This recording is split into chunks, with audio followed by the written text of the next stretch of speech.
with the same 12th sum. 12th sum को आज खत्म करते हैं और फिर 13th पे जाते हैं वापस.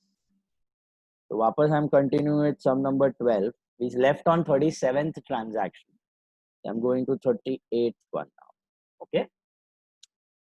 Videos on रखना है सबको. All the videos should be on. Come on.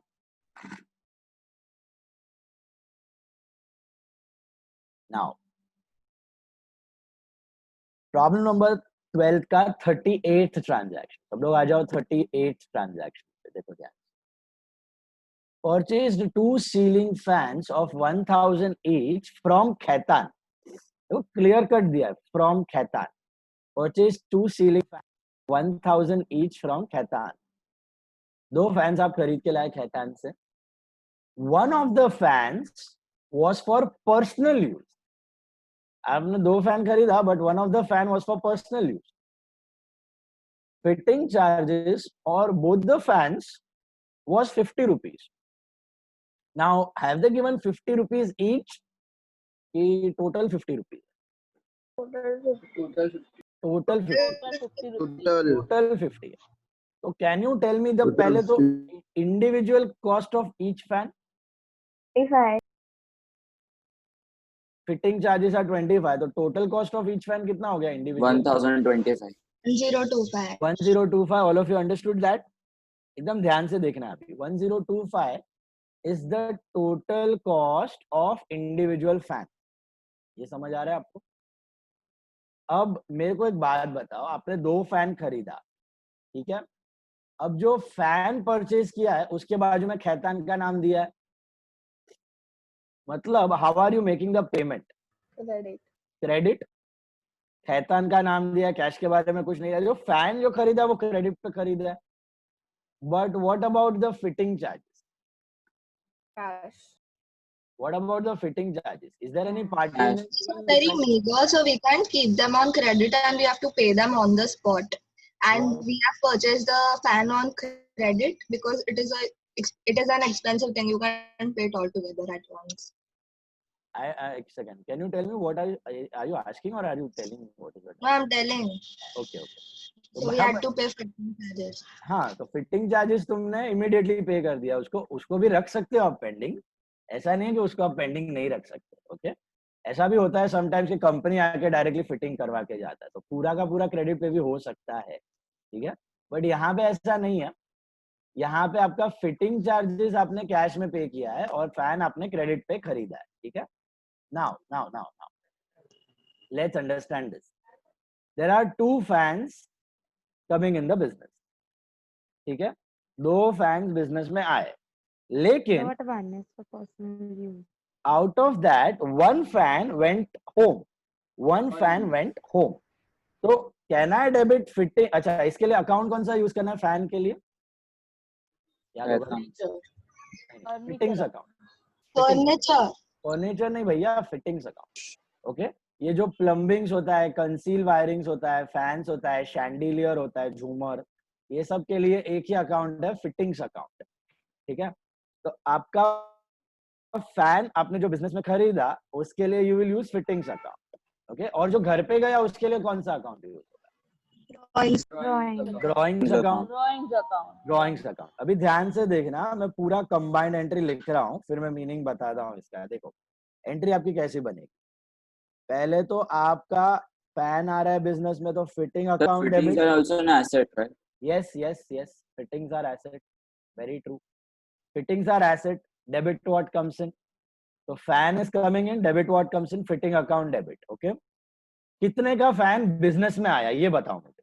1025. Then drawings account debit, मतलब में से घर पे चला गया, तो ड्रॉइंग्स अकाउंट डेबिट ये भी 1025, क्योंकि ये ओनर घर पे लेके गया. तो ऐसा मत सोचना कि वो घर का पैसा दिया है. नो. ये जो घर का फैन है और जो बिजनेस का फैन है, दोनों का पैसा बिजनेस ही देने वाला है. Both the monies are going to be paid by business. Remember that. क्योंकि अगर आपको ऐसा दिया होता कि purchase the personal fan with personal cash, तो फिर बिजनेस में नहीं आता. Purchase the personal fan with personal cash. So फिर nothing would have come in the business का book. But here it is not like that. You got 2 fans in the business. Out of that, 1 fan went home, 1 fan stayed in the business. If both the fans would have stayed in the business, it would have been fittings account debit entire. Okay. Here both the fans are not staying in business. One is coming in the business, debit what comes in. One is taken away by owner. So owner is the receiver, debit the receiver. 2, how are we making the payment now? Khaitan account. Is it entirely on cash, entirely on credit, or partly cash, partly credit? Partly cash, partly credit. Are you getting a knack of it? The first part, the fan is on credit because party's name is given and nothing is given about cash, right? So to Khaitan account, अच्छा मेरे को बताना एकदम सोच के खैतान में कितना पैसा लिखेगा तो 2000. 2000. बोलो सब लोग, सबको समझ में आ रहा है क्या? 2000. क्रिस को समझ में आ रहा है? 2000. गर्मी को समझ में आया? 2000 rupees is the value of fan. 2000 rupees is the value of fan. That is on credit. That is on credit because Khaitan से 2000 रुपया का फैन जो है वो पैसा देना बाकी है फैन का ओरिजिनल वैल्यू एंड बाकी क्या है फिटिंग चार्जेस कैसा Cash account. कितना आएगा 50 50 25 rupees each 25 rupees each. Are you getting it? Is this clear? So there are 2 things happening. एक तो फैन खरीदा partly on cash partly on credit and दूसरा दोनों फैन ऑफिस में नहीं आ रहा है. एक फैन ऑफिस में आ रहा है एक फैन घर पे जा रहा है. जो ऑफिस में आ रहा है वो फिटिंग और जो घर पे जा रहा है वो drawing. Owner is the receiver. Did you get this? So charges won't be sundry expense. No. Charges cannot be debited to sundry expense. Why? Because these charges are incurred on purchase. Okay. So add it up to the cost of asset.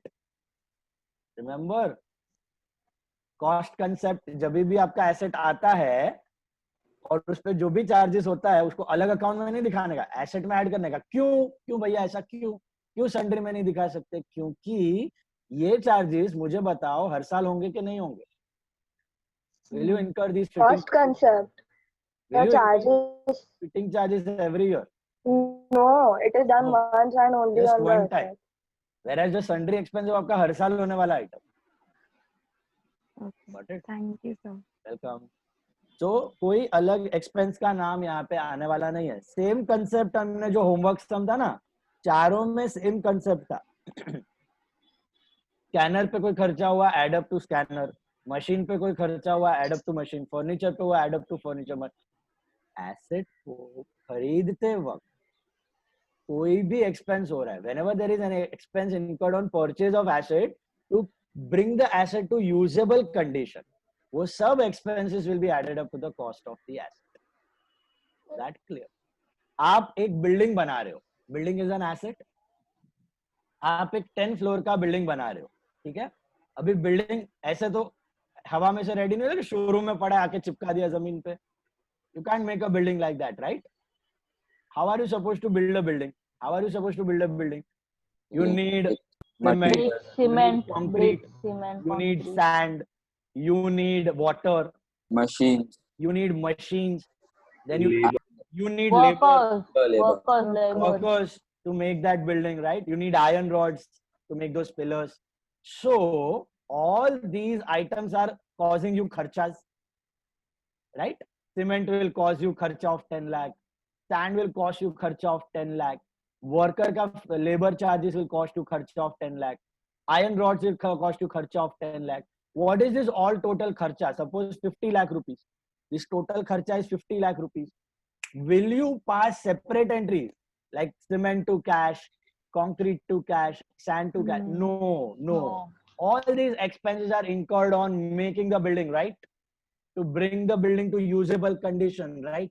So सबका एक ही entry बनेगा आपका common entry, building account debit to cash account. पूरे सभी चीजों का एक ही कॉमन एंट्री बनेगा, building account debit to cash account या building account debit to bank. समझ में आ रही है बात? प्रीत वोरा. सर पर हमने फिटिंग में फैन के लिए फर्नीचर क्यों मेरे पास फिटिंग रखा?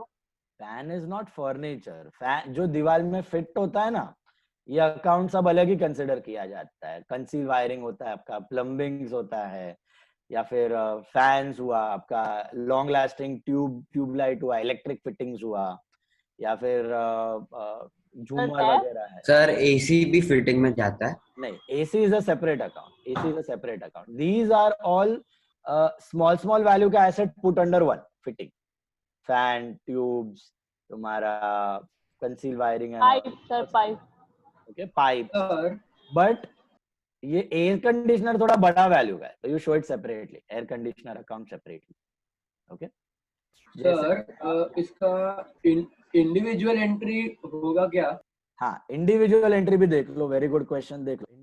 एंट्री ऐसा होगा, fittings to Khaitan to cash and drawings to Khaitan to cash. Fittings 1025 1025, drawings 1025 1025। ये होगा आपका इंडिविजुअल एंट्री। एसेट जो आपने बिजनेस में खरीदा, partly on cash partly on credit, और जो एसेट घर पे गया, owner is the receiver, partly on cash partly on credit. पैसा दोनों का बिजनेस ही देने वाला है, इसलिए आया ड्रॉइंग्स। एक बिजनेस में आया fittings account debit, debit what comes in, दूसरा drawings, owner is the receiver, debit the receiver, and Khaitan is the giver, so credit the giver, and cash is going out, so credit what गोes out. These are the two individual entries. Understood? Comfortable now? Next one पढ़ो क्या दिया है। Ajay, our debtor to an extent of 2,500, paid cash of 500, check of 1,000 and goods of 800 in full settlement. ये in full settlement देख के कुछ click हो रहा है आपको? Bad debts. नहीं नहीं, डिस्काउंट Discount allowed. पैसे जल्दी allowed. दे दीजिए इसलिए। Just to discount. close down the account. Discount allowed, not bad debts. How do you differentiate between the two? देखो, कभी भी आपको इन फुल सेटलमेंट दिया ना, इन फुल सेटलमेंट मतलब राजी खुशी, हैप्पी गो लकी, मर्जी से, टाइम से पहले पैसा दिया आपने, मर्जी से डिस्काउंट अलाउ किया। बट अगर कोई इंसॉल्वेंट हो जाता है, कोई बैंकरप्ट हो जाता है आपका डेटर, तो वो पैसा आप क्या मर्जी से बोलोगे अरे वाह तू बैंकरप्ट हो गया, अच्छी बात है, ले डिस्काउंट? नो। जब कोई बैंकरप्ट हो जाता है और आपको पैसे नहीं मिलते, that money is called as bad debts. Are you getting the point? So अगर कोई डेटर को आप इन फुल सेटलमेंट दिया हुआ है या मर्जी से सेटल कर रहे हो और कम पैसा आ रहा है, that is discount allowed. But अगर कोई बैंकरप्ट हो गया है ना, then it is bad debts. Now पहले तो मुझे बताओ डेटर से क्या क्या मिला आपने को? कैश, बैंक अकाउंट और goods account. We are getting check and we are getting goods. Okay. So what entry should I pass? Cash is coming inside. Cash Yeah. Account debit, bank account Cash account और debit, इसके ऊपर bank मिलेगा account narration debit, stock account debit. एक second cash account debit, bank account debit, ये दो item समझा सबको पहले? और कैश इसके अकाउंट पहले डेबिट वाले का narration बोलो। आराम से, आवाज आ रहा है बहुत बैकग्राउंड में। Cash account debit because cash is coming in, bank account debit because cheque is coming inside the business, right? Cash कितने का आया? 500। 500। और चेक आया 1000 का। 1 सेकेंड। देन गुड्स भी आ रहा है। गुड्स कितने का आ रहा है? 800। 800। सो गुड्स के लिए which account will write? Stock account और गुड्स अकाउंट। स्टॉक अकाउंट या goods account, that is 800 rupees. Discount.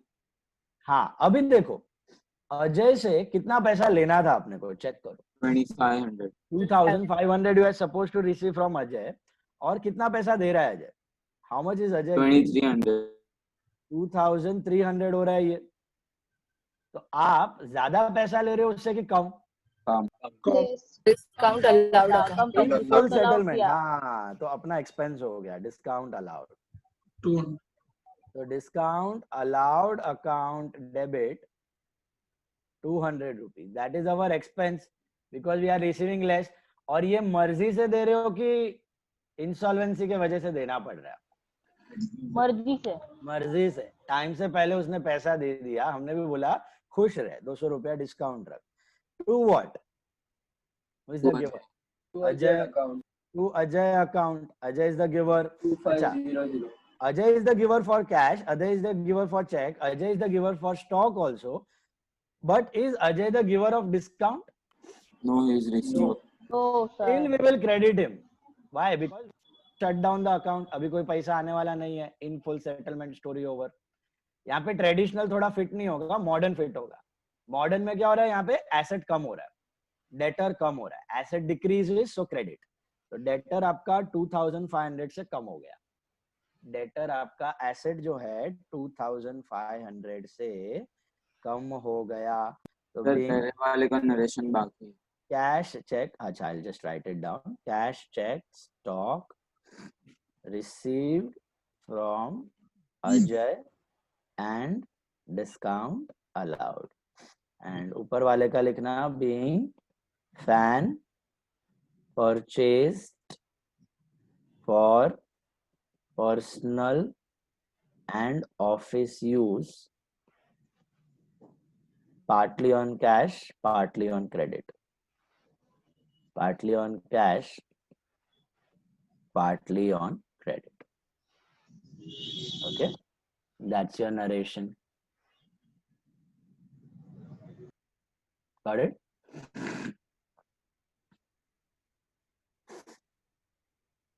Fittings wala was fan, fittings, drawings to Khaitan to cash. Ajay वाले का पार्ट में किसी को डाउट? अजय देखो, अजय खाली आपको कैश देता तो क्या एंट्री होती? Cash account debit to Ajay account. खाली चेक देता तो bank account debit to Ajay account. सिर्फ स्टॉक देता तो स्टॉक टू अजय। सब कुछ दे रहा है, कैश भी दे रहा है, चेक भी दे रहा है, स्टॉक भी दे रहा है, और जितना लेना था उससे कम दे रहा है। We were supposed to get 2500, but we are getting only 2300. So 200 rupees is what? Discount. 200 rupees is discount allowed. Comfortable? अच्छा, ये डिस्काउंट अलाउड और बैड डेट्स का डिस्टिंक्शन क्लियर है दिमाग में सबके? दोनों का जर्नल एंट्री सेम है, याद रखना। डिस्काउंट अलाउड का डिस्काउंट अलाउड टू अजय है और बैड डेट्स का भी बैड डेट्स टू अजय ही है। दोनों आपके नॉन कैश एक्सपेंस है। फर्क सिर्फ इतना है, what is the basic difference between discount allowed and bad debts? What is the basic difference between discount allowed and bad debts?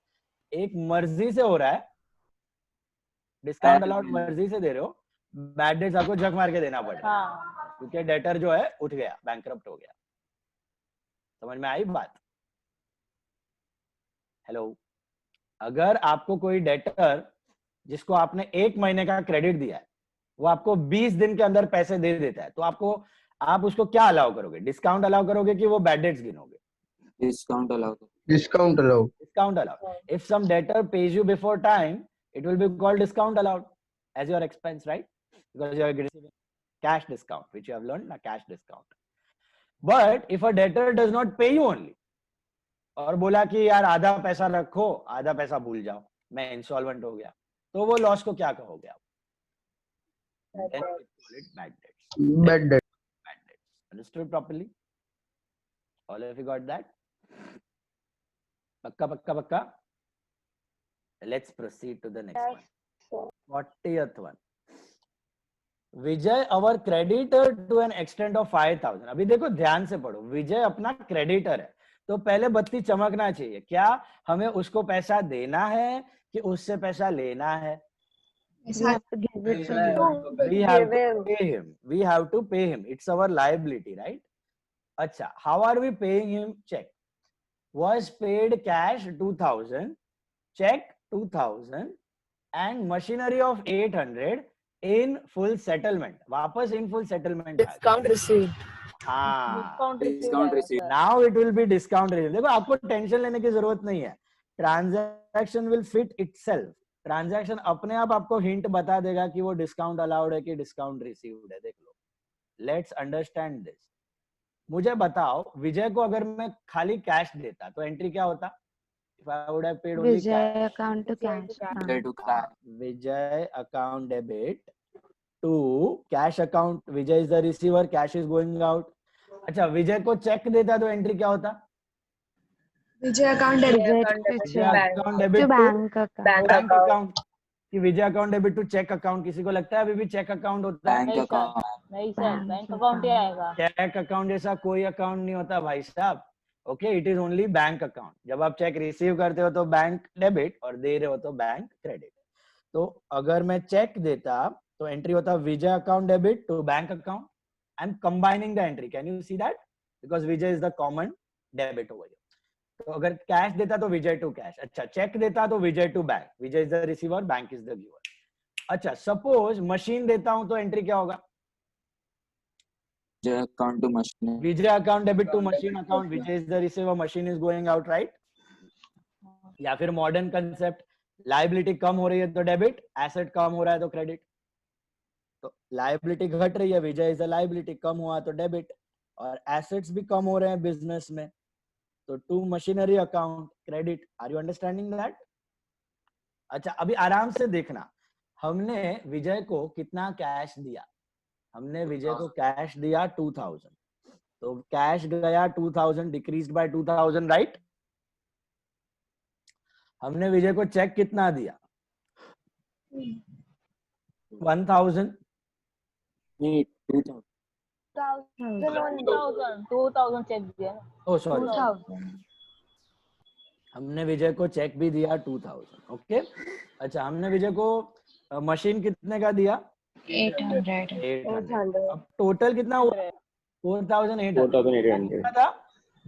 5000. 5000. तो विजय का अकाउंट तो पूरा 5000 से डेबिट करना है, पूरा Discount लायबिलिटी received. कर लो. Discount received तो बाकी 200. अपना फायदा हो गया. 200. हो गया तो discount received credit, credit all incomes and gains. तो डिस्काउंट रिसीव्ड 200. अकाउंट 200. ऊपर वाला जो एंट्री है उसका एग्जैक्टली ऑपोजिट किया मैंने. कैन यू सी दैट? ऊपर वाला एंट्री में यू रिसीव्ड आया तो डिस्काउंट अलाउड, एक्सपेंस डेबिट करो. एंड यहाँ पे you are paying, you are getting some, you are paying something less, so that's your gain. तो discount received being cash, cheque, machine given to Vijay, sorry, and discount received. अभी ये कर लो, पहले copy कर लो. And now use your brains, think and tell me. Discount allowed, पहले हो गया ये? आराम से कर लो, कॉपी कर लो. हाँ सर, हो गया. अभी मुझे सोच के बताना. Discount allowed and discount received are cash expense and cash income या non cash expense and non cash income? Non-cash. Cash expense है, non cash income. Non cash expense and non non cash. Cash income. देखो, cash expense क्या होता है? जब आप वो expense पे करते हो और कैश जाता है बिजनेस में से. When your cash reduces, then it is called as a cash expense. What is salary for us? Is it a cash expense or a non-cash expense? Cash expense. Salary is a Cash cash expense. expense because cash goes out, you pay cash. Wages is a cash expense. Electricity charges are cash expense. Rent is a cash expense, right? Interest is a cash expense. Telephone bill is a cash expense. Are you getting the point? हर एक में cash is going out, cash decreases from the business, right? What about discount allowed? यहाँ पे देखो ध्यान. Cash expense. Why non not? Cash expense. Because the entry for discount allowed is what? Discount allowed to Ajay. तो यहाँ पे is cash decreasing or Ajay decreasing? What is decreasing over here? When you are allowing discount, is your cash decreasing or your Ajay is decreasing? Ajay. Debtor is Ajay. decreasing. Debtor is decreasing. आपका debtor कम हो रहा है. Debtor is also an asset, right? So बहुत simple सी चीज है. Cash expense में है ना, कैश कम हो जाता है बिजनेस में से. बट नॉन कैश एक्सपेंस में कैश नहीं कम होता, कोई और एसेट कम हो जाता है, कोई और एसेट डिक्रीज हो जाता है business. So that's why we call it non cash expense. Okay. और ये कंसेप्ट बहुत इंपॉर्टेंट है, आगे जाके आपको पता लगेगा. जब आप बड़े बड़े कंपनीज के अकाउंट्स हैंडल करोगे या बड़े बड़े कंपनीज में ज्वाइन हो जाओगे, तब उनके अकाउंट्स जब आप देखोगे तो कंपनी बहुत शाणे होते हैं. और इंडिया में तो स्पेशली बहुत ही शाणे होते हैं. इंडिया में क्या करते हैं कंपनीज? कैश इतना आया गया दिखता नहीं है, बट नॉन कैश एक्सपेंस के हिसाब से अपने प्रॉफिट को बढ़ा के दिखा देते हैं। नॉन कैश इनकम दिखा देंगे बहुत सारी और अपना प्रॉफिट बताएंगे crores of rupees, but actually आप जब बिजनेस में जाके देखोगे कि भैया रोकड़ा कितना आया, तो रोकड़ा है ना ठुल्लू, बाबा जी का ठुल्लू। I'll give you a simple example of a company called Bharti Airtel. You know Bharti Airtel? काफी लोग यूज भी करते हैं एयरटेल का SIM card. Yes, Bharti Airtel. ये भारती एयरटेल जो है 2000, बहुत पुरानी कंपनी है, 90s की कंपनी है। 2004 से अपना, अगर आप लोग पैदा हुए होंगे कि नहीं, I don't know that time, 2000 लोग थे, 1-2 years के आप लोग होंगे। 2004 में बोर्ड में जस्ट 2004 में जस्ट बोर्न हुए। तभी से इंडिया में टेलीकॉम का बूम चालू हुआ 2004 से। ओके, तो तभी से सब कंपनीज के telecom, Bharti Airtel, Vodafone, Hutch पहले था, हच ऑरेंज था, और रिलायंस कम्युनिकेशन और डोकोमो वगैरह वगैरह सब तब से आने के चालू हुए और बिजनेस अच्छे से चालू हो गया। बट सीन क्या हुआ, अगर आप भारती एयरटेल के प्रॉफिट्स देखोगे, एमटीएनएल भी था, यस एमटीएनएल भी अच्छे से चालू हुआ था, अभी डब्बा हो गया। तो तभी से आप देखोगे अगर भारती एयरटेल के profits, Bharti Airtel was also a business, तो उसके आप प्रॉफिट्स देखोगे बुक्स में तो बढ़ रहे हैं, 2004 से लेके 2016 तक बढ़ रहे हैं, अच्छे से बढ़ रहे हैं। ओके, बिकॉज ऑफ जियो अभी कंपटीशन बढ़ गया तो अभी लॉसेस में चला गया, बट 10-15 साल अच्छा प्रॉफिट दिख रहा था बुक्स में। लेकिन लेकिन लेकिन लेकिन जो कैश जनरेटेड था, जो कैश बढ़ना चाहिए बुक में प्रॉफिट के वजह से, वो बिल्कुल भी नहीं बढ़ा, वो बिल्कुल भी नहीं बढ़ा। वो क्या करता था, लोन्स लेता था, बिजनेस एक्सपैंड करता था, उसी में लोन का पैसा चला जाता था।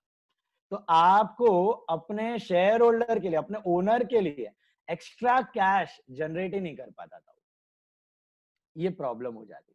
तो उसके नॉन कैश इनकम दिख रहे हैं बट रोकड़ा दिख ही नहीं रहा है बुक्स में, तो शेयर होल्डर को कुछ एक्स्ट्रा फायदा हुआ ही नहीं 10, 15, 20 साल। उसका शेयर प्राइस भी अगर आप देखोगे तो 10, 12 साल से उसका शेयर प्राइस वैसे का वैसा पड़ा हुआ है, कोई चेंज नहीं हुआ 2004 से लेके 2016 तक। तो ऐसे कंपनीज होते हैं कि भैया कैश कुछ दिख नहीं रहा है और खाली नाम का, लेकिन आप नाम देखोगे तो भारती एयरटेल बहुत फेमस हो गया था 10-12 साल में, 15 साल, लेकिन कैश कुछ नहीं है, there is no cash in the books. Okay, तो कैश प्रॉफिट, कैश इनकम होनी जरूरी है, नॉन कैश तो ठीक है, कैश इनकम ज्यादा जरूरी है आपको। ओके, ये याद रखना है आपको, cash income, cash expense, these are very important ones. So आगे एनालिसिस में ये सब आता है, अकाउंटेंसी में आप लोग लर्न करोगे नेक्स्ट ईयर। तो कंसेप्ट बहुत इंपॉर्टेंट है, नॉन कैश एक्सपेंस और नॉन कैश इनकम का। Okay, then we come to 41st one. 41st one देखो क्या दिया हुआ है, paid income tax ₹500, paid income tax ₹500, income tax paid ₹500। अभी इनकम टैक्स देख के कुछ चमक रहा है? Drawings. It is on the owner's income and not the business. Yes, very good. जो इनकम टैक्स होता है सोल प्रोप्राइटर के लिए, खाली ये सोल प्रोप्राइटर है माइंड यू, बाकी कोई भी आप बिजनेस फॉर्म करो, आप पार्टनरशिप बनाओ, ओके, आप कंपनी बनाओ, तो इन सभी बिजनेस पे अलग से टैक्स होता है और आपकी इनकम पे भी अलग से टैक्स होता है। बट जब आप सोल प्रोप्राइटर हो, आप जेठालाल गढ़ा हो, एक सिंगल ओनर, ओके, तब आपका बिजनेस पे कोई इनकम टैक्स नहीं होता, जो आप इनकम कमाते हो वही आपका टैक्सेबल इनकम होता है, उसी पे भरना होता है। तो income tax is a personal expense, remember that. Okay, तो वो लोग बोलेंगे नहीं कि ये पर्सनल इनकम टैक्स है, आपको पता होना चाहिए कि इनकम टैक्स पर्सनल है सोल प्रोप्राइटर के लिए। तो इनकम टैक्स का मतलब क्या, ओनर ने बिजनेस में से पैसा निकाला, ओनर ने बिजनेस में से पैसा निकाला और घर पे लेके गया, तो एंट्री क्या होनी चाहिए आपकी, Drawings Account account debit. Debit to income, drawings account debit लेके गया टू व्हाट, बिजनेस में से क्या जाएगा, cash. कैश। आप कैश के जगह better you right bank. Okay, यहाँ पर भी आप बैंक यूज करना। Why am I using bank, क्योंकि इनकम टैक्स वगैरह अभी जो भी खर्चा है ना आप बैंक के थ्रू पे करते हो। हाँ, अगर हाउस रेंट होता, समझो हाउस रेंट दिया होता, तो मैं क्या लिखता, ड्रॉइंग्स टू कैश, क्योंकि ओनर लेके गया, owner is the receiver, cash is going out. अगर सन स्कूल फीस होती तो मैं लिखता ड्रॉइंग्स टू कैश। अगर पर्सनल नवरात्रि डांडिया पासेस होता तो मैं लिखता drawings to cash, owner is the receiver, cash is going out. But यहाँ पे इनकम टैक्स है, टैक्स का सब ट्रांजैक्शन आपका बैंक के थ्रू ही होता है, अभी कैश के थ्रू नहीं होता। ओके, सोमैया अभी भी चला लेता है cash, but other colleges they prefer bank. Okay, तो drawings account debit to bank account लिखोगे आप, सेफ हो किसी भी कॉलेज के लिए, नो प्रॉब्लम। तो drawings account debit to bank account कितना, 500 रुपया। Sir, they हाँ give for that this income tax transaction is for sole proprietor, right? They हाँ, will not give, then how would we know it is sole proprietor or because this entire year of 11th standard you are dealing with accounts of a sole proprietor. This entire 11th standard आपको sole proprietor का ही accounts है, ये सब जो हम लोग कर रहे हैं ये sole proprietor का ही accounts है, पार्टनरशिप कंपनीज का नहीं कर रहे हैं। Are you getting that? Next year 12th standard you have partnership, और 12th के end में कंपनीज और डिग्री में आपको कंपनीज है, ठीक है। So being income tax paid, got it? तो बोलेंगे नहीं आपको सोल प्रोप्राइटर है कि पार्टनरशिप है, आपको पूरे साल सोल प्रोप्राइटरी का ही अकाउंट है ये साल। Sole proprietary trading concern, not service, only trading concern. Is that clear all of you यहाँ तक? Yes, sir. But wherever it is paid, so we have to assume it to be cash on, like purchased goods तो cash ही assume कर रहे हैं ना, वहाँ पे बाकी बैंक सब नहीं जगह रहेगा कैश, ना। वहाँ पे बैंक नहीं। बैंक किसके लिए? सिलेक्टेड आइटम्स के लिए। आपको बताया था याद है, इन्वेस्टमेंट शेयर्स, बॉन्ड्स, डिबेंचर्स, ये सब बैंक के थ्रू होता है। टैक्सेस आपके बैंक के थ्रू होते हैं, इंश्योरेंस आपका बैंक के थ्रू होता है। ये 3 आइटम्स ध्यान रखने का, टैक्स, इंश्योरेंस, इन्वेस्टमेंट, शेयर्स वगैरह, ये सब बैंक के थ्रू होगा, बाकी सब कैश चलेगा। 42 पढ़ो। Received a check of 7,000 after deducting 5%, 7,600 after deducting 5% CD from Vishal. अब ये 42 वाला I am skipping it for the timing, I'll come back to it later. Okay, 42 वाला अभी फिलहाल छोड़ दो, मैं आगे वापस आऊंगा इस पे। जस्ट स्पेस छोड़ दो उधर, 2-3 लाइन छोड़ दो उसके लिए 42 के लिए। ओके, 42 के लिए लीव सम स्पेस, आगे जाके will come back to it again. So that's about it with your 12th sum. बहुत ही इंपॉर्टेंट सम था, 41 ट्रांजैक्शन जो हमने डील किया है, अच्छे से उसको स्टडी करना। ये पूरा नोट है 12th सम का, मैं आपको आज ये ग्रुप पे सेंड कर दूंगा रेफर करने के लिए, ठीक है। आपको ये नोट पूरा का पूरा ग्रुप पे मिल जाएगा। आ जाते हैं सम नंबर 13 पे, आगे कंटिन्यू करना है आपको सम नंबर 13, वो भी इसका कजिन ब्रदर है। All mixed entries, all varied type of transaction which you can get in the paper or in the question. एकदम ध्यान से रिवाइज करना 12th sum. Let's go to the next problem, that is problem number 13.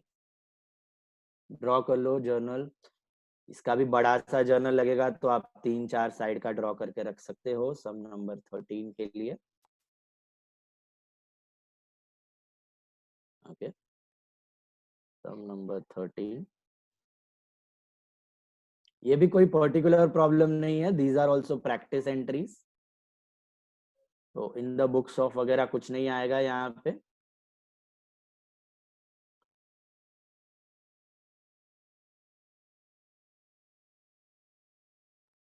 These are just practice entries, number, particulars, LF, debit rupees, credit rupees. अभी आपको मैंने already 13 सम का 1, 2, 3, 4 homework दिया हुआ है, वो आपने कल ही किया था। मैं 5th वाले से कंटिन्यू कर रहा हूँ, continuing with the 5th one. Videos on कर लो, celebrity people, now will be kicked out, बाहर निकाल दूंगा। Keep your videos on continuously. Come on. हेत, निशांत, इशिता, रुचि, प्रथम, और ये सब सम्स के वर्किंग के लिए क्या करना, नीचे अलग से वर्किंग करे कि एक पेज पे करे? Now you can show the working behind after the sum at the end. इधर भी आप रफ वर्किंग में कर सकते हो जो भी कैलकुलेशन है. Okay, now back to the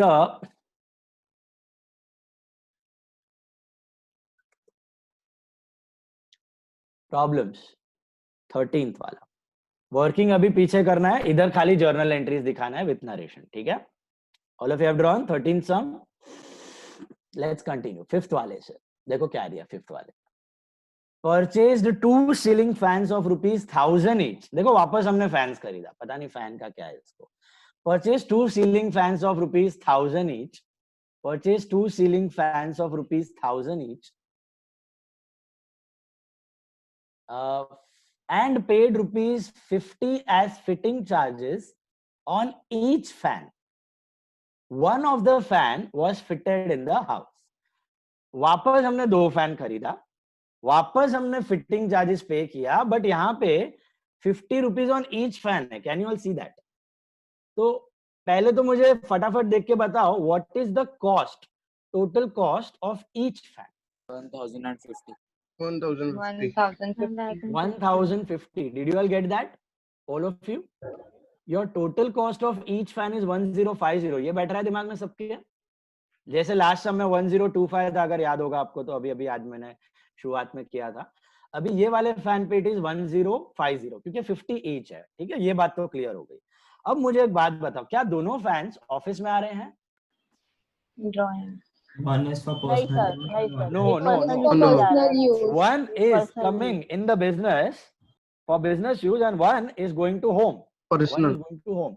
अच्छा, that part is clear. Personal. तो जो business में आ रहा है उसके लिए कौन सा अकाउंट यूज करोगे आप? Fittings account. Fittings account, which is what Fittings type? account. Real, personal, nominal? Real. Real. Asset. Real. Asset. Asset बढ़ा. Okay. Okay. Fittings. Asset बढ़ा. जो घर पे जा रहा है वो तो drawings हो गया. Okay. Now check the payment part. एकदम ध्यान से सब लोग पढ़ो और बताओ. How are we buying those fans? Cash, credit, or partly cash, partly credit? Only cash. Only cash. Only cash. How do you determine that only cash? How do you No come to know? parties name. Parties No name is not party. given. Party's name is not given. Party का नाम दिया ही नहीं है भैया. दिखा सबको, बंसी जी को समझा, कीर्तना जी, जिया जी, all of you are getting that. So party का नाम दिया ही नहीं है, तो it is entirely cash transaction. Now पूरा सिस्टम दिमाग में बैठ के कंबाइंड एंट्री बता सकते हो क्या मुझे, क्या होगा? Fittings account. Fittings account debit. Fittings account debit. Drawings account debit. Drawings account debit. Very good. To cash. Cash To account. cash account. पूरा का पूरा रोकड़ा दिया. Fittings account debit how much? कितने का एसेट आ रहा है बुक्स में? How much in fittings account debit? 1050. 1050. समझ आ रही है बात? 1050 टोटल कॉस्ट ऑफ फिटिंग्स. अच्छा, ड्रॉइंग्स में कितना? 1050. ये घर पे चला गया. दोनों का पैसा किसने दिया? Who has given the money? Business. So 2100. Total cash is going out 2100. What are the split entries over here? What are the individual entries? Are you getting those? Fittings to cash and drawings to. Fittings to cash and drawings to cash. Fittings to cash means asset comes in, cash goes out. Simple. Drawings to cash मतलब owner पैसा लेके गया business में से. Drawings account debit and cash is going out. Owner took away तो drawings and cash is going out. क्योंकि business में से लेके गया घर पे, तो उसका पैसा भले ही वो ओनर चुकाएगा लेकिन बिजनेस से लेके जा रहा है. Money is going out from the business. So owner is the receiver and cash is going out. Is this clear? Got it? So एक फैन घर का है, एक फैन बिजनेस का है. जो घर वाला है वो ड्राइंग्स, जो बिजनेस वाला है वो फिटिंग्स. पैसा दोनों का बिजनेस ने दिया, तो एक ओनर को दिया, एक वो फिटिंग वाले को दिया, फैन वाले को दिया. तो being fan purchased for personal and office use. Being fans purchased for personal and office use. Being fans purchased for personal and office use. Suppose ये पूरा का पूरा फैन पर्सनल यूज का होता, ऑफिस यूज का कुछ होता ही नहीं, दोनों फैन घर पे लेके जाता तो एंट्री क्या बनती? Drawings Drawings to cash. Drawings account debit to cash account. Drawings to cash, drawings to cash. अगर दोनों फैन बिजनेस में आते तो Fittings to cash. Fittings account to cash account. तो फिटिंग्स टू कैश। ओके, अच्छा अच्छा। अब मुझे एक बात बताना, सोचना जरा, दिमाग लगाना। Okay, use your brains. दोनों फैंस आज बिजनेस में आ गए, बिजनेस के यूज के लिए लेके आए, तो एंट्री क्या होगी? Fittings to cash. Fittings to cash. Cash, asset आया, cash is going out, credit what goes out. All of you clear? One asset increase, one asset decrease. Comfortable? After 1 month, 1 महीने बाद ओनर आया और वो fan, एक fan घर पे लेके गया। आफ्टर 1 मंथ ओनर आया और फैन घर पे लेके गया, अब क्या एंट्री करोगे? Drawings account debit to fittings account. Drawing account debit, owner is a receiver to what? Fittings account. Fittings account. Fittings account. Drawings account debit to fittings account. See what I told you, आज दोनों fan business में आ गए, आज दोनों fan business use के लिए खरीदा, तो एंट्री क्या है आपका? Fittings to cash. ये बात समझ में आई सबको? फिटिंग्स बढ़ा, कैश घटा, one asset increase, one asset decrease. Hello hello hello. Now after 1 month, आज नहीं भैया, आफ्टर अ मंथ, 1 महीना हो गया, 1 महीना हो गया, ओनर आया, देखा दुकान में, अरे 2 फैन में से मैंने एक ही लगाया, एक तो ऐसे ही पड़ा है, चलो मैं घर पे लेके जाता हूँ, चलो मैं घर पे लेके जाता हूँ। तो ओनर आया और फैन लेके गया 1 महीने बाद, अब क्या एंट्री करोगे? ओनर आया, लेके गया, तो ड्रॉइंग्स हो गया, debit the receiver To fittings account. To fittings account. Fan is going out to fittings account. Is this clear? Now 1 महीने बाद फैन इज गोइंग आउट तो to fittings account, credit what goes out. Immediately अगर घर पे लेके जा रहा है ना तो कैश, क्योंकि जो पैसा लेके गया उसी से उसने फैन खरीदा। बट 1 महीने बाद लेके जा रहा है तो drawings to fittings. Can you show that transaction in return? See, if both the fans are coming today, then your entry is fittings to cash 2000. Both the fans are coming in the business, right? तो asset आया, cash गया। After a month, owner आया और एक fan घर पे लेके गया, तो आपका एंट्री क्या बनेगा? Drawings account debit, owner is the receiver, what is he taking away? Now cash is not going out, cash तो तभी चला गया था, अब क्या जा रहा है? फैन जा रहा है। तो drawings account debit to fittings account. कितना? एक फैन लेके गया तो 1050, 1050। This is your individual entry after a month. Understood? वैसे ही if I tell you, take another example, owner business purchased 2 computers for 1 lakh. Business purchased 2 computers for 1 lakh. What is the entry? Computer account. Computer account debit to cash Cash account. account. 1 lakh rupees. Asset increase, asset decrease. एक asset बढ़ा, एक asset कम हुआ। After a month, owner आया और एक computer घर पे लेके गया, अब एंट्री क्या बनेगा? Drawings account debit to computer account. Computer account. Riya Lathia, are you paying attention? One computer after a month, owner आया और कंप्यूटर लेके गया बिजनेस में, तो एंट्री क्या बनेगा? Drawings account debit to computer account. Cash नहीं आएगा अभी, कंप्यूटर आएगा, because computer is going out of the. Understood? Clear? Remember that. So that is when on a later date कोई एसेट लेके जा रहा है तो ओके। वैसे भी एग्जांपल आएंगे आगे, बढ़ते हैं, बहुत कुछ सीखना है अभी भी जर्नल में अपने को। ओके, 5th वाला हो गया, 6th वाला देख। Goods worth 2000 distributed as free sample. कुछ बत्ती चमका? Sir, no entry. Advertisement account. No entry. No entry. No entry. Advertisement account. Advertisement account. Free sample. Advertisement. No entry आएगा. No entry. Advertisement account to goods distributed as free sample account. Distributed as Advertisement. sample. Okay. Advertisement. No, See, no, no. yesterday we discussed 2 things.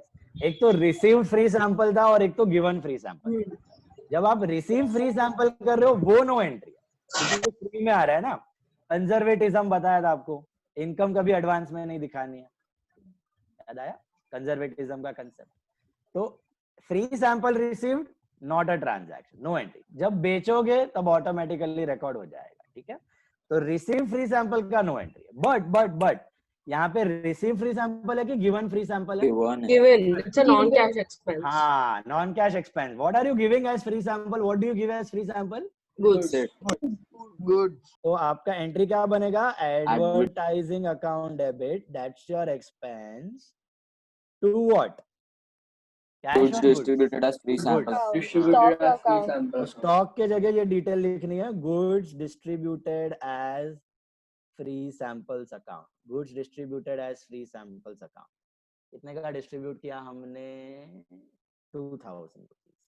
Goods distributed as free samples account 2000, being goods distributed as free samples, being goods distributed as free samples। याद रखना, advertising के लिए दे रहे हो। मुझे एक बात बताओ, चलो ये कॉपी कर लो और मुझे एक बात बताओ। मुझे बताओ कि अगर आपने एडवर्टाइजमेंट का खर्चा किया होता, आपने स्पेंड किया होता, कुछ एड एजेंसी का बिल पे किया होता, तो क्या एंट्री होती? Advertisement to cash account. तो एडवर्टाइजमेंट टू कैश हो जाता है, क्योंकि cash is going out. Now you are giving samples, so goods are going out. Are you able to relate that? Advertisement is expense, expense बढ़ा debit, goods are decreasing, asset is decreasing, so credit. Okay, comfortable? Okay, now think and tell me, sometimes what happens, कोई बहुत बड़ी companies होती हैं, वो advertisement के लिए, promotion के लिए कभी कभी लैपटॉप्स बांट देती हैं, कंप्यूटर्स भी बांट देती हैं, गिव अवे। तो गिव अवे, यस। तो यहाँ पर आपके एडवर्टाइजमेंट में आपने कंप्यूटर दे दिया, तो आपकी एंट्री क्या बनेगी? सर वो डिपेंड करता है। Advertisement account to computer Cash account. account. ना To computer account आएगा। Computer account, because you're giving computers. Are you able to relate? What are you sir giving? But computer account तो तभी होगा ना जब भी हमने यूज किया हुआ कंप्यूटर में आगे पास कर यूज किया हुआ हो या फिर खरीदा हुआ हो, बिजनेस ने कंप्यूटर। बट सर कंप्यूटर हम लोग के लिए गुड्स ही है ना, तो गुड्स ही आएगा ना। No, only if you are a computer dealer. कोई है ना ऐसा प्रमोशन के लिए, ब्रांड नेम के लिए, पता कोई कंप्यूटर्स देखा होगा जिसपे एडवर्टाइजमेंट होती है कंपनी की, जैसे कि कोई समझो, I will give you an example, वो न्यूज़ चैनल होता है ना, कोड पे मैसेज करोगे तो मिलेगा। हाँ, न्यूज़ चैनल पे होता है, और लेनोवो ऐसा ब्रांड दिखता है आपको। ओके, या तो फिर आपका बनेगा Amazon, Flipkart, they also have those jackpot. Yes, Amazon, Flipkart पे होता है, वो होता है ना एड में, बिस्किट्स में और वो सब पे कोड होता है, वो सब पे मैसेज को तो मिलता है। Exactly, I am talking about that. या तो फिर फार्मा आपके देखे होंगे, मेडिसिन वाले को है ना, मेडिसिन शॉप वाले को ये कंपनी ऑफर देती है, तो उसको कभी घड़ी मिलता है, कभी कंप्यूटर। तो ये सब क्या होता है, कंपनी खरीद के रखती है, और फिर जैसे जैसे जिसका प्रमोशन करना है, एडवर्टाइजमेंट करना है, वो देती है एडवर्टाइजमेंट प्रमोशन के लिए। Okay, so remember this, advertisement is your expense, तो डेबिट होना चाहिए। सामने आप क्या दे रहे हो, that is important. If you are giving cash, then cash account. If you are giving cheque, then to bank account. If you are giving free samples, then to goods account, जो हमने अभी किया। अगर आप कंप्यूटर दे रहे हो तो to computer, अगर आप लैपटॉप दे रहे हो तो to laptop. Is that clear? Whatever thing is going out as asset. Sir कुछ कंपनीज वो वर्ल्ड टूर और आउट ऑफ इंडिया की ट्रिप्स भी है, उसमें क्या आता है? उसमें कैश ही आएगा, क्योंकि आपको स्पॉन्सर्ड ट्रिप मिल रही है, कंपनी का पैसा पे कर रहा है, right? You are getting a sponsored trip. Payment is made by the company. तो कंपनी का जेब से क्या गया? Cash. Think from the point of view of company, the business. Business में से क्या जा रहा है? That will be credited. Simple as that. Understood? Hello. Next वाला देखो, 7th वाला अभी सबको आना चाहिए। Receive goods as free samples. No entry. लिखना है ये, और ब्रैकेट में रीजन भी लिखना है, since receiving free samples is not a transaction, hence no entry, अब मुझे एक बात बताओ, कर लो, चलो पहले कॉपी कर लो।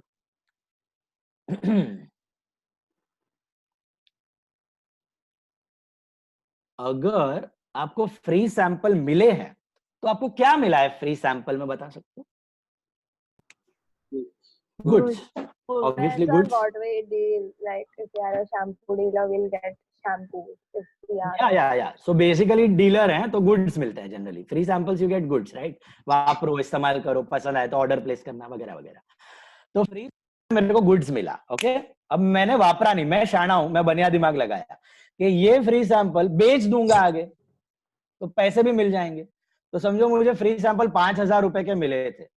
ओके, वो 5,000 रुपए के मैं बेच दे रहा हूँ. नॉर्मली आप फ्री सैंपल बेचते नहीं हो कभी भी, उसमें लिखा भी होता है नॉट फॉर सेल, अगर आपने ध्यान से देखा होगा तो. ओके, तो लेकिन सपोज मैं शाना हूं, मैंने सोचा ये गुड्स है, बेच दूंगा, पैसे इकट्ठा हो जाएंगे. तो 5,000 में मैंने ये फ्री सैंपल को बेच दिया. I sold these free samples for 5,000. Okay, तो then what entry I should pass? pay an income, so Right. that would be some Cash account debit to goods account. हाँ, तो cash account debit to sales account. Sales account, ये मेरा sales हो जाएगा 5,000 का पूरा. तो 5 बाद में हमारा गुड्स ही है ना, प्रॉफिट. सॉरी, वो गुड्स हो गया, तो गुड्स बेचा तो sales. Simple as that. Did you understand?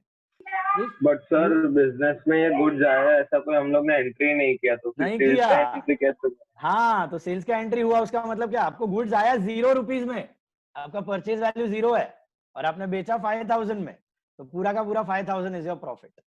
आप ऐसे सोचो कि आपने परचेज 0 रुपीज में किया और आपने बेचा 5,000 में, तो full 5,000 rupees is your. Sir ये नेट इनकम होगा ना? नेट इनकम, पूरा 5,000 अपना नेट प्रॉफिट. अगर आप फ्री सैंपल बेचते हो तो मारिए बात. can't नहीं. be sold because it is always written कि हाँ मेरी माँ, नॉट फॉर सेल. तो इसलिए हम लोग नो एंट्री करते हैं, क्योंकि फ्री में आके वापर लिया. नो यूज, नो सेल, तो यूज, 0 एंट्री फॉर दैट. या सर तो फिर मतलब ये सब तो ट्रेडिंग बिजनेस के बारे में, तो अगर कोई सर्विस दे रहा है तो उसका क्या रहेगा अकाउंट? सर्विस बिजनेस गुड्स बेचेगा ही नहीं यार. सर्विस बिजनेस तो सर्विस देता है. Why will sell goods? हाँ मतलब उसका कुछ इनकम होगा तो वो क्या लिखेगा? उसके लिए तो फिर सन्ड्री इनकम, अगर छोटा अमाउंट है या बड़ा है तो एसेट बेच जाने. सपोज सर आप आपका एग्जांपल लेते हैं, अभी आपको हम देते हैं, मेरे को कंप्यूटर मिला है समझो फ्री में, मेरे को कंप्यूटर मिला है फ्री में, बराबर है. अगर मैं वो कंप्यूटर बिजनेस में रखता हूँ, फॉर एग्जांपल फ्री में कंप्यूटर मिला है, तो if I'm introducing that computer in the business, that will be computer to capital as the owner. बराबर है? अगर ओनर के जैसा मैं इंट्रोड्यूस करता हूं तो that will be computer to capital. But ऐसे ही बिजनेस को फ्री में मिला है, like a prize. I got a award में मिला है मेरे को कंप्यूटर बिजनेस का. ओके, और वो कंप्यूटर में फ्री में आया है, बिजनेस में फ्री में आया है, तो नो एंट्री फॉर दैट. अब वो कंप्यूटर में बेच रहा हूं, I am trying to raise some money, तो directly I will pass this entry, cash to computer to profit. ऐसा एंट्री हो जाएगा. क्यों? क्योंकि कैश, सपोज में कंप्यूटर बेच दिया 20,000 में, तो कैश मिला 20,000. कंप्यूटर का तो वैल्यू 0 था बुक्स में. अब कितना प्रॉफिट हो गया? पूरा का पूरा 20,000. This will be profit on computer. This will be profit on computer. This will be my entry. When if the business is getting anything free and then it is selling it as an asset. If you are selling it as an asset, then you will pass this entry. So But if service, एक second, service business का तो free में जो भी वो लोग दे सकते हैं. मतलब समझो आपने कोई फ्री लेक्चर दिया ओरिएंटेशन के लिए, तो वो तो नो एंट्री में ही जाएगा ना, उसका आप कुछ चार्ज नहीं. अगर कुछ खर्चा नहीं हो रहा है तो, अगर कुछ खर्चा हो रहा है तो मैंने प्रमोशन के लिए किया. मेरा कंप्यूटर का खर्चा, इंटरनेट का खर्चा सपोज उस पे हो रहा है, तो I will pass advertisement to cash. Sir जब हम लोग आपको फीस देते हैं तो आप क्या एंट्री करते हो? मेरे लिए वो फीस क्या हुई? Income. So you tell me what क्यों आउटस्टैंडिंग इनकम? मतलब आपको अभी सर्विस देना बाकी है ना? अरे वो एडवांस मारो गोली. समझो ये साल का काम किया और ये साल का फीस आया, तो एंट्री क्या होनी चाहिए मेरे बुक्स में? Cash account debit to fees account. Fees account. My income is fees, right? So cash account debit to fees account. That will be my entry. And then from that fees, if I'm paying my business ka electricity charges, I'm paying my stationery ka charges, taking my rent. So what entries will I pass? These are my expenses. So what entry will I pass when I pay rent? Rent account to cash account. What entry should I pass when I buy stationery? Stationery to cash. What entry should I pass when I pay internet charges, telephone charges, electricity charges? Petty cash. Expenses to cash, right? What entry should I pass अगर मैंने कोई employ रखा हुआ है, salary दे रहा हूं, salary account, salary to cash. ये सर्विस बिजनेस है, we are not dealing with service business over here, remember that. आप 11th स्टैंडर्ड में सर्विस नहीं कर रहे हो, आप ट्रेडिंग कर रहे हो, आपको ट्रेडिंग बिजनेस का अकाउंट है, ठीक है। तो कोई भी बिजनेस, आपको मैंने बताया था 4 चीजें होती है, एसेट्स, लायबिलिटी, इनकम, एक्सपेंस, इन चारों के अराउंड ही रिवॉल्व होगा। ओके, पहले लेक्चर में Or if we take goods as free samples to home, so there would be no entry, no? No entry, free में आया फ्री में गया, नो एंट्री, परफेक्ट।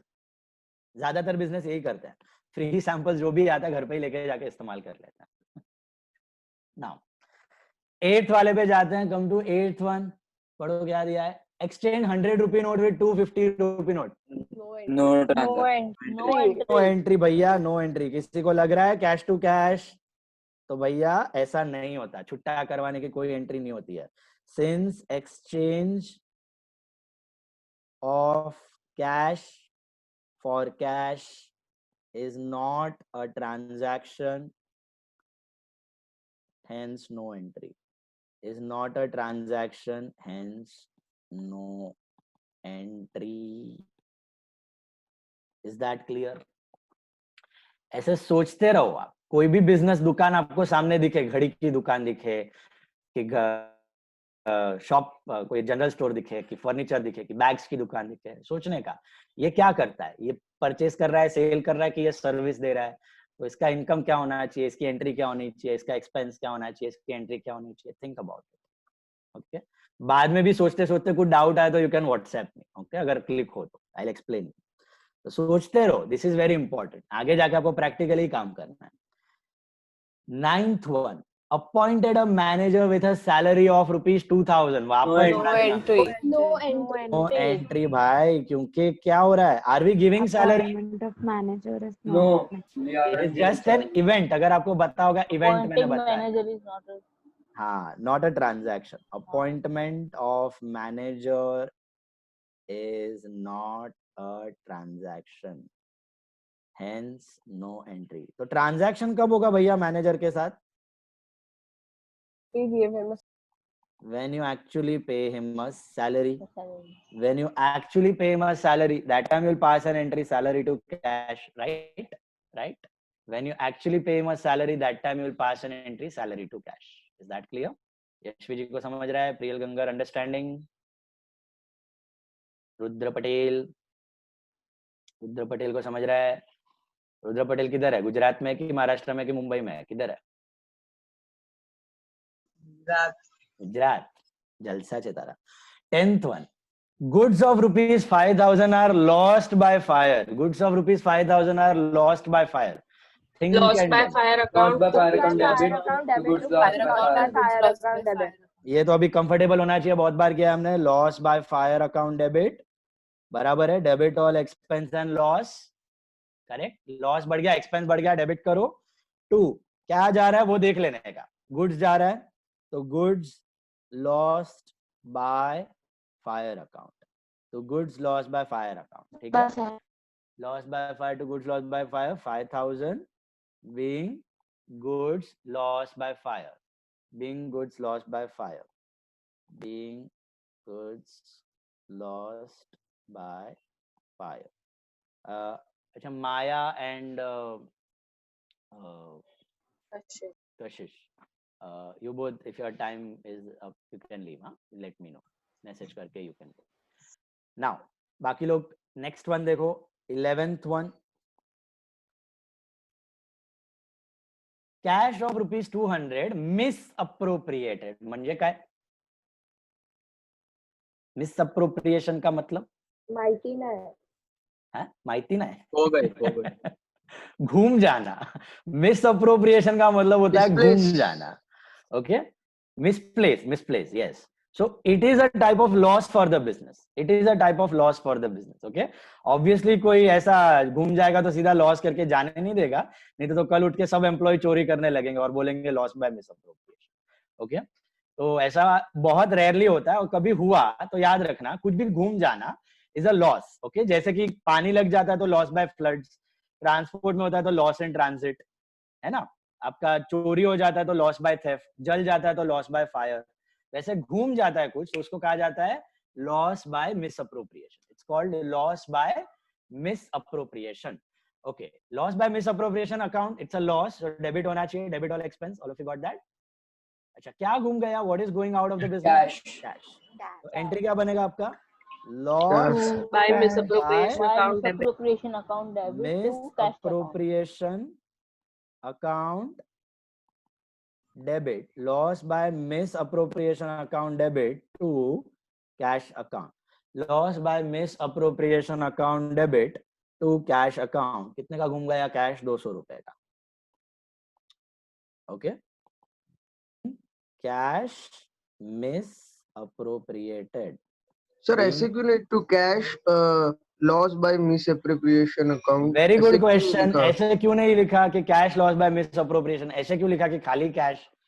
मुझे बताओ. Multiple expense. नहीं, एक्सपेंस तो ठीक है. गुड्स होता तो गुड्स अगर मिस गुड्स के बारे में इंफॉर्मेशन देने का रहता है और कैश के बारे में नहीं. हाँ, गुड्स के लिए क्यों देना पड़ता है? क्योंकि गुड्स के बहुत सारे ट्रांजैक्शन हो रहे हैं. गुड्स का बहुत सारा अलग अलग जगह पे हो रहा है.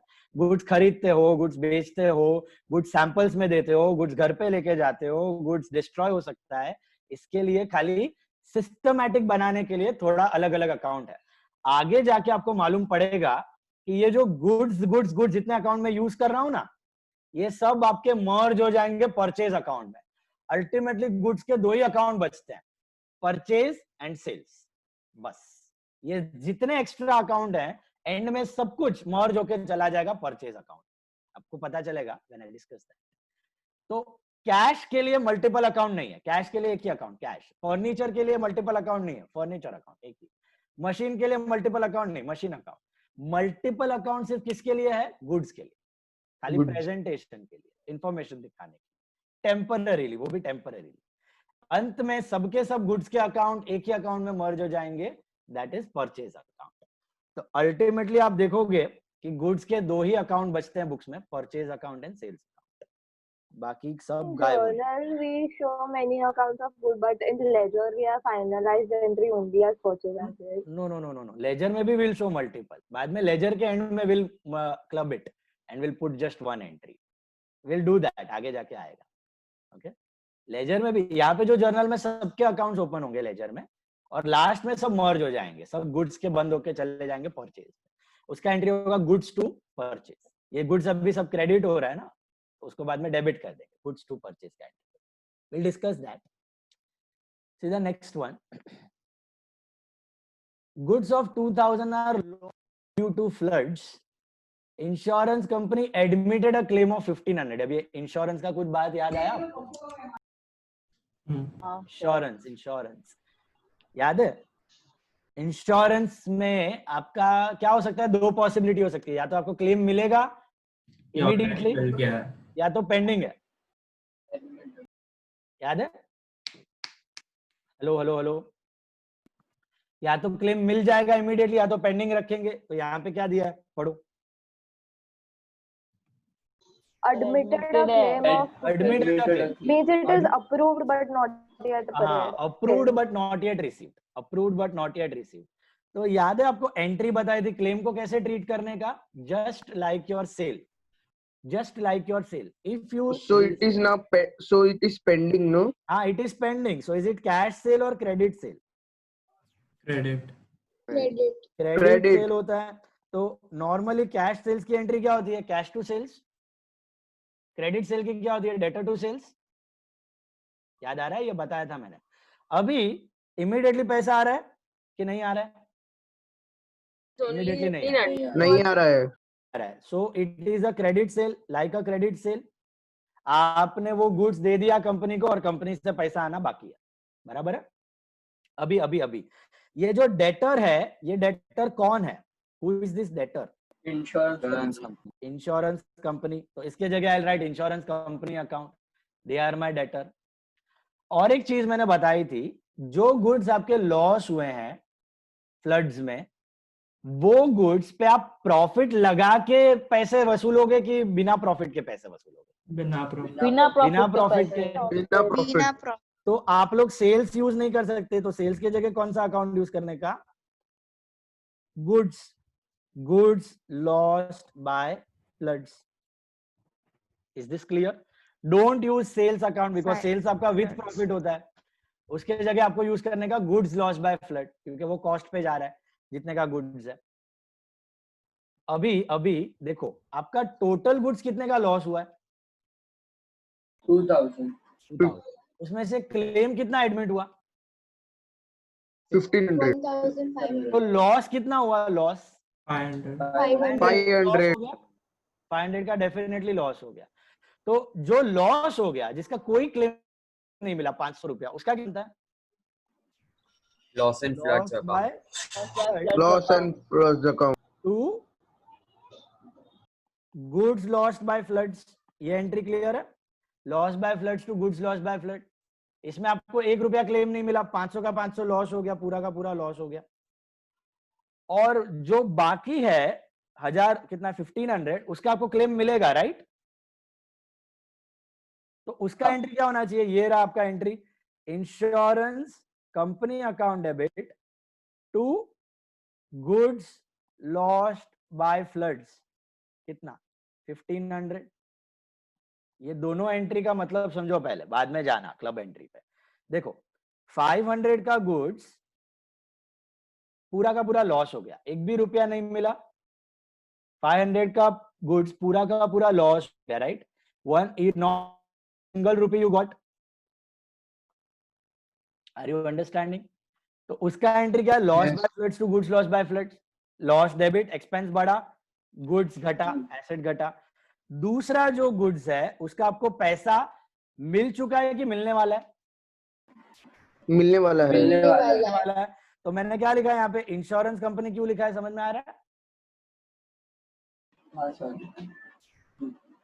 Why am I writing insurance company? क्योंकि ये डेटर है, इससे पैसा लेना बाकी है. और can I write sales as my income? No. I'm not I'm giving it only goods at cost. तो ये गुड्स अकाउंट लिख दिया मैंने, सेल्स अकाउंट नहीं लिख सकता मैं. बराबर है? अब दोनों को मर्ज करो, दोनों को क्लब करो, तो क्या एंट्री बनेगा? Loss by floods account debit. Loss by floods account debit. कितने का लॉस हुआ टोटल? How much is your actual loss? 500. 500 का लॉस हुआ. Can you see that? Then insurance company account debit. Insurance company account debit 1500. ये पैसा मिल जाएगा मुझे कंपनी से as my claim. Are you understanding mega? To what I will write? To what? Goods lost by floods. goods lost by fire. by floods. To goods lost by floods. ये club कर रहा हूं मैं दोनों एंट्रीज को. कितने का goods loss हुआ? 2000. तो ऐसा सोचने का 2000 का गुड्स लॉस हो गया, उसमें से एक्चुअल लॉस इज ओनली 500, बाकी तो 1500 मिल जाएगा आपको कंपनी से. ओके अच्छा, अगर आपको ये क्लेम इमीडिएटली मिल जाता, इमीडिएटली आपने रिसीव किया होता ये क्लेम, तो क्या चेंज होता है एंट्री में? सर कैश आता. कैश अकाउंट आएगा. ये जो इंश्योरेंस कंपनी है इसके बदले क्या आ जाता? कैश आता. कैश आ जाता. कैश आ जाता, इमीडिएटली रोकड़ा मिल जाता. बट आपको इमीडिएटली रोकड़ा नहीं मिला है. डेटर है वो कंपनी, उससे पैसा लेना बाकी है. Being goods lost by floods and insurance claim admitted. Insurance claim admitted. ये आपका पूरा मैंने यहाँ पे कंबाइंड एंट्री कर दिया है. Is that clear? समझला कि नहीं? अभी इसमें 2 क्लेम दिया होता. आपका क्लेम 1500 और कंपनी का claim 1200. Which claim would you have taken? 1200. Company का ही क्लेम. आपका कुछ नहीं चलने वाला है इंश्योरेंस में. कंपनी आके जो क्लेम बोलेगा वही आपको एक्सेप्ट करना पड़ेगा हमेशा. या और ये इंश्योरेंस कंपनी अकाउंट है तो वो क्या होता है? मतलब यू टेल मी क्या होगा? What is insurance company? Debtor. Debtor.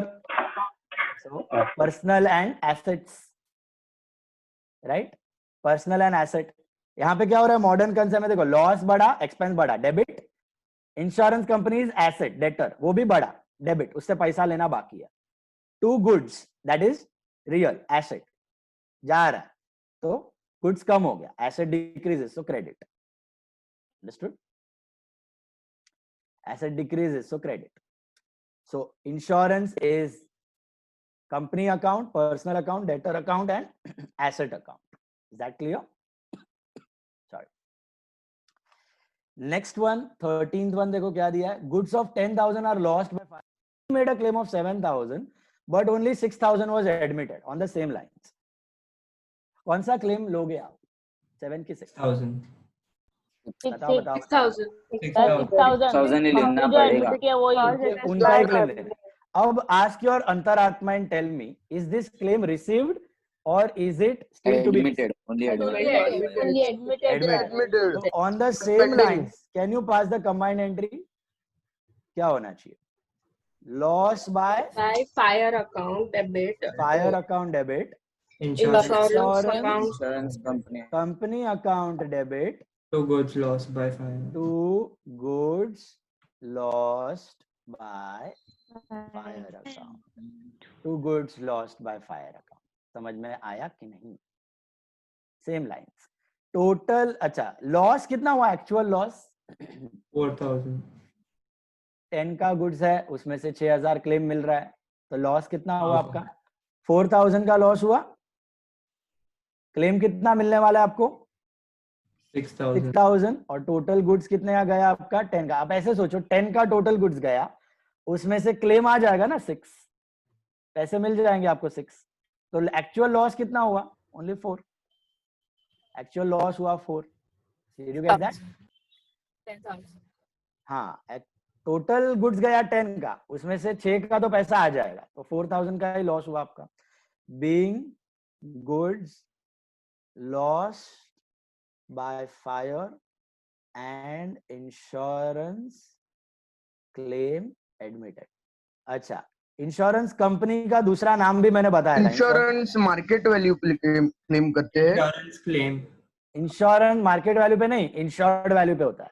Goods का जो वैल्यू है ना आपका, जो आपने इंश्योर करवाया है, वो भाव पे। से फॉर एग्जांपल मैंने अपना कंप्यूटर इंश्योर करवाया है 40,000 रुपीज, इसका जो भाव है 40,000 है, तो 40,000 रुपीज का मैंने इंश्योरेंस लिया हुआ है।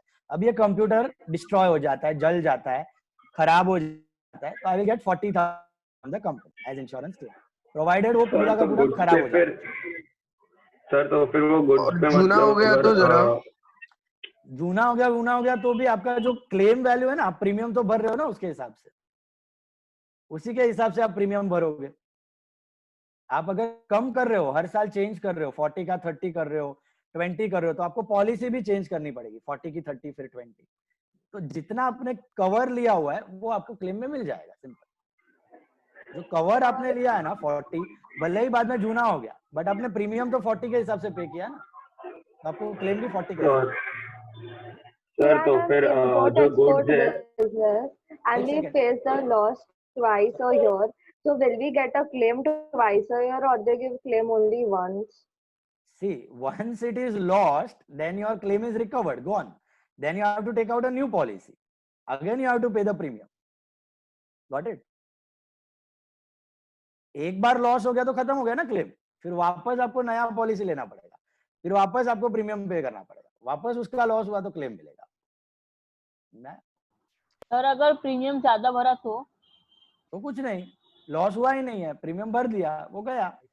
नहीं सर, प्रीमियम ज्यादा भरा और फिर लॉस हुआ थोड़ा कम का, और फिर हाँ, तो लॉस कम का हुआ तो उतना ही क्लेम आएगा, आधा ही लॉस हुआ है तो आधा क्लेम आएगा, बाकी आधा पेंडिंग रहेगा, उसका प्रीमियम भरते रहो, फिर वापस लॉस हुआ तो वापस वो आधा मिलेगा तुमको।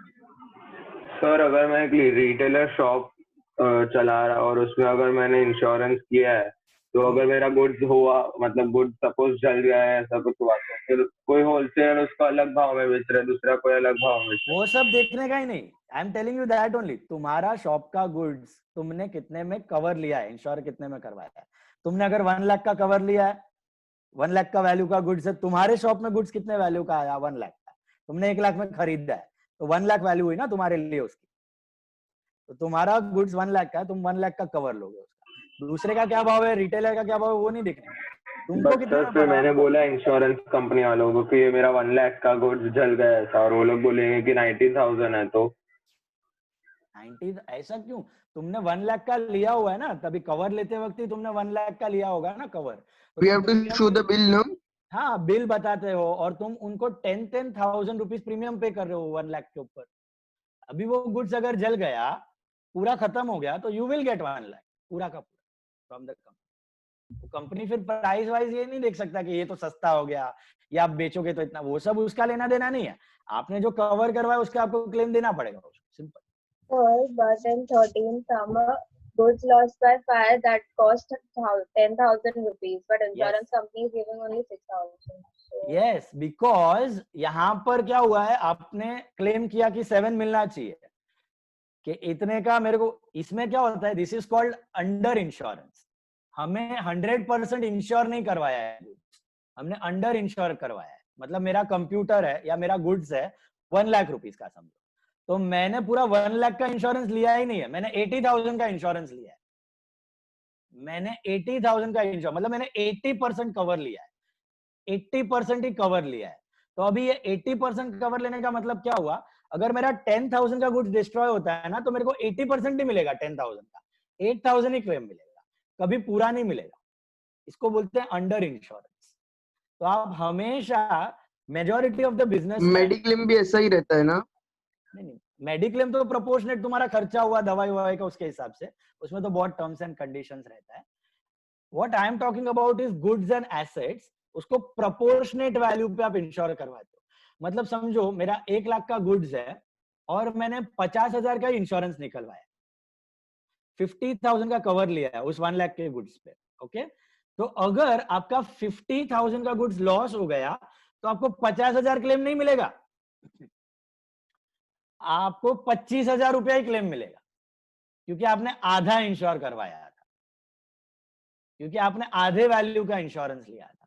समझ में आ रही है? आपका कंप्यूटर है, आपका कंप्यूटर 1 लाख रुपीस का है, आपने इंश्योरेंस लिया है 70,000 का, उस पर कवर लिया है 70,000 का। तो अगर आपका कंप्यूटर से डिस्ट्रॉय हो जाता है तो आपको 1 लाख नहीं मिलेंगे, आपको 70,000 ही मिलेंगे।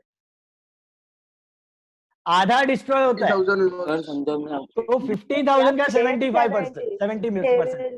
They will only give, if we claim for 70, they'll give us only 50 or 60. हाँ, if you claim for 7, if whatever you claim, वो पूरा नहीं देंगे, उसका प्रोपोर्शनेट देंगे आपको। Is it clear? तो ऐसा इफ हमने बिल्डिंग है एक बिजनेस का, जो हमारा एसेट है उसका इंश्योरेंस करवाया और फिर हमने लोन लिया उस पर ही, अगर हमारा बिजनेस इंसॉल्वेंट हो गया और वो सील हो गया तो उस पर इंश्योरेंस मिलेगा कि नहीं मिलेगा? मिलेगा। इंश्योरेंस तुमने निकलवा के रखा है ना, इंश्योरेंस निकलवा के रखा है, वो पैसा तो तुमको क्लेम में मिलेगा ही। बिजनेस डिस्ट्रॉय हुआ है ना तुम्हारा, what are you saying? Business destroy हुआ है ना? हाँ, बिजनेस डिस्ट्रॉय हुआ है तो तुमको तो इंश्योरेंस मिलना चाहिए। तुमको ये फर्क नहीं पड़ता है, इंश्योरेंस वाले को ये फर्क नहीं पड़ता है कि तुम बैंकरप्ट हो के तुम नहीं हो के तुम्हारा क्या हालत है। तुमने अगर पॉलिसी ली हुई है, कवर लिया हुआ है और तुम्हारा डिस्ट्रॉय हो गया, तो इंश्योरेंस वाला आके तुमको तुम्हारा पैसा देके जाएगा। तो उसमें फुली मिलेगा ना बाद में, कि उसमें पूरा डिस्ट्रॉय हो गया तो फुली मिलेगा, पूरा destroy. Even though we have asked for 100%, they give us 100% कि उसमें भी वो लोग 80-90 करेंगे। उसमें कैसा रहता है, सैल्वेज वैल्यू का क्लॉज रहता है। सैल्वेज वैल्यू वो लोग आके कंप्यूट करेगा कि कुछ बिल्डिंग कूड़ा कचरा ऐसा बचा है जो तुम बेच बाच के पैसा कमा सकते हो, तो वो पैसा काट लेगा और तुमको नेट अमाउंट देगा। लेकिन पूरा ही ध्वस्त हो चुका है, पूरा ही जीरो है, जीरो सैल्वेज वैल्यू, तो full claim you will receive, you are supposed to receive. ऐसा ये पूरा आप लोग पढ़ोगे इंश्योरेंस का, बहुत डेप्थ में है इंश्योरेंस। 11th 12th में ओसी में आई थिंक है आपको, ऑर्गेनाइजेशन ऑफ कॉमर्स, ये सब्जेक्ट में you will have insurance, okay, in detail you will have. So फिलहाल अपना ट्रांजैक्शन में क्लियर हुआ आपको, loss by fire, insurance company. अच्छा, इंश्योरेंस कंपनी का दूसरा अकाउंट का नाम है इंश्योरेंस क्लेम, ओके। आप इंश्योरेंस कंपनी अकाउंट लिख सकते हो या insurance claim. Some colleges they use insurance company, some they use insurance claim. So tension है, दोनों सेम अकाउंट है, पर्सनल अकाउंट है, डेटर का अकाउंट है, पैसा मिलना बाकी है। Now my next question to you, अगर 15-20 दिन बाद ये कंपनी ने आपको पैसा दिया 6,000 रुपया, एक्चुअली पैसा दिया, तब आप क्या एंट्री करोगे? Claim received. Insurance cash account. claim debit. No, it will be the loss by debtor cash. Debtor आपको पैसा देता है तो क्या एंट्री करते हो? Cash account debit. To debtor. Ajay आपको To पैसा cash देता है तो account क्या? debit. Cash to Ajay. तो इंश्योरेंस कंपनी आपको पैसा देगा तो क्या? Cash to insurance Cash account debit. To insurance company. Cash to insurance company. Is that clear? Cash के जगह जनरली वी राइट बैंक, क्योंकि अगर आपको अभी याद होगा मैंने बताया इंश्योरेंस, टैक्स और इन्वेस्टमेंट्स, ये सब ट्रांजैक्शन बैंक के थ्रू, मतलब इंश्योरेंस कंपनी आपको रोकड़ा नहीं देगा, गांधी बापू नहीं देगा, आपको चेक देगा, तो चेक जाएगा बैंक में, तो bank to insurance company will be your entry. Is that clear? Life insurance also through bank. Yes, yes, yes. Life insurance, all insurance, bank. Okay. Somaiya चला लेता है कैश, बाकी colleges they prefer bank. Somaiya में बहुत सारा छूट छाट है।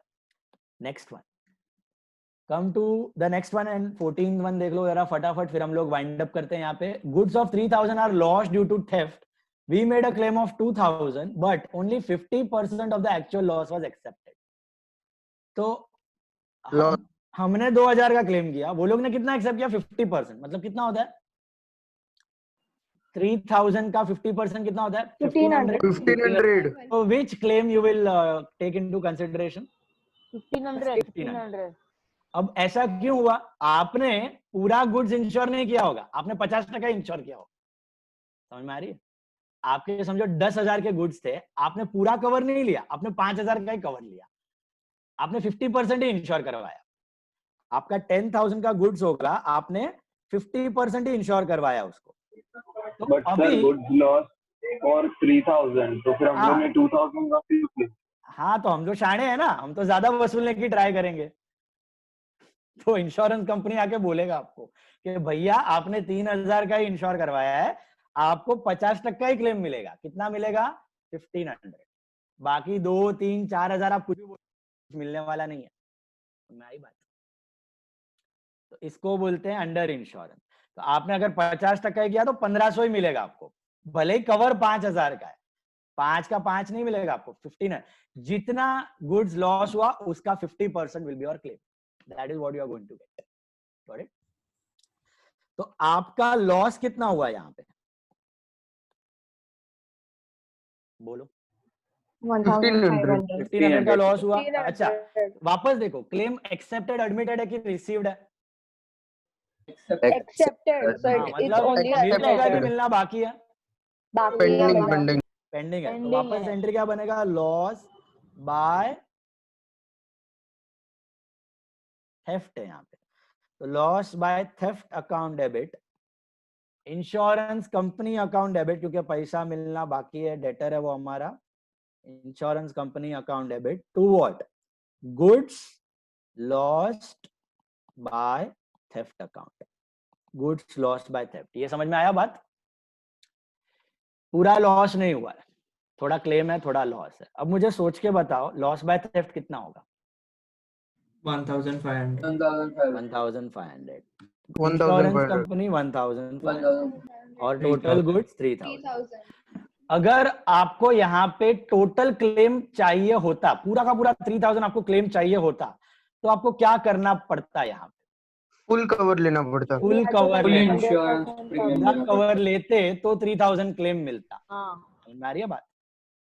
तो आपको प्रीमियम भी ज्यादा पे करना पड़ता है in that situation.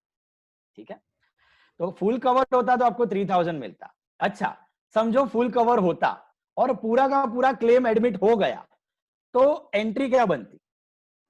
Insurance company insurance company to goods loss by theft. कुछ loss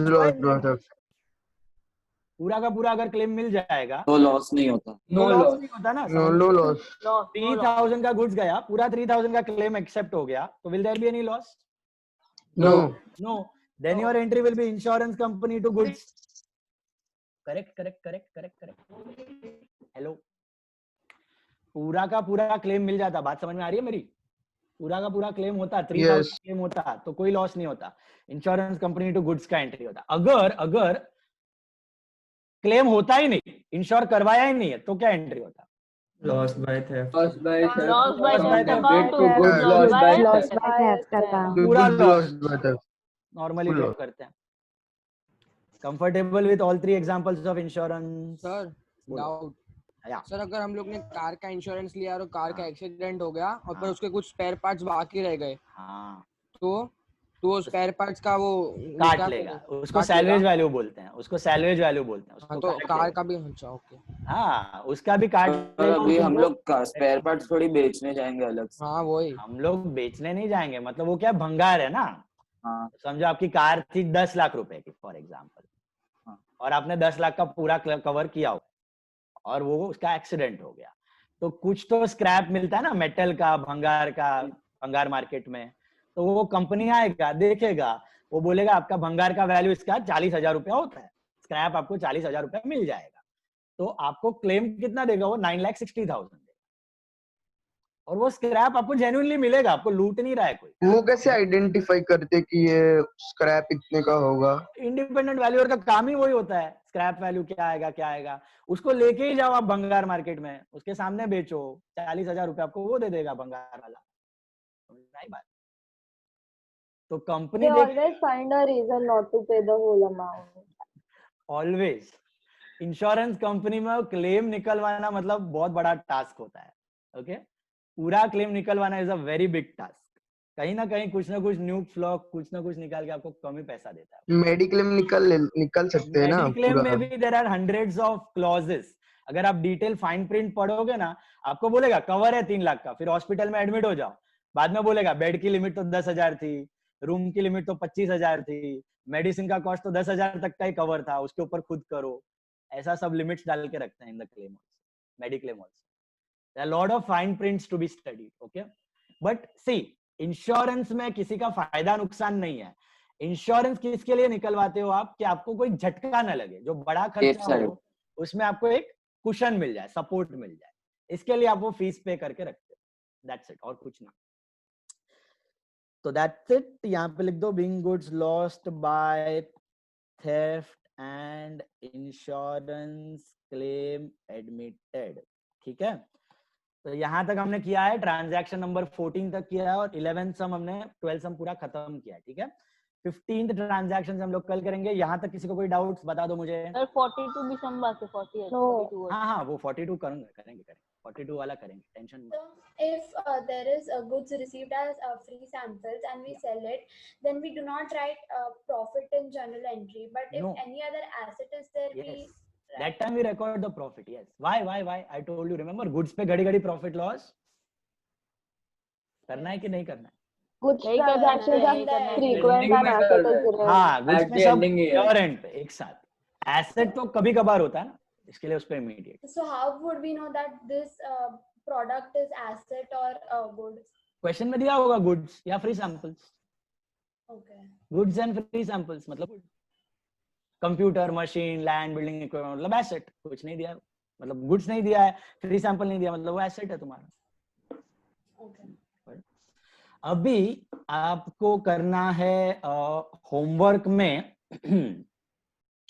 I just message it to you on the group. अगर शायद हुआ आज, शायद होमवर्क नहीं होगा, मोस्टली आज होमवर्क नहीं होगा. अगर कुछ हुआ तो मैं ग्रुप पे मैसेज करता हूँ, शाम तक करके भेज देना. Still, if you have any doubts, you wait. Otherwise, you can leave. Tata, bye bye. See you. Okay, sir. Thank you, sir. Bye, sir. Thank you, sir. Bye bye, sir. Thank you, sir. Bye, sir. Bye bye.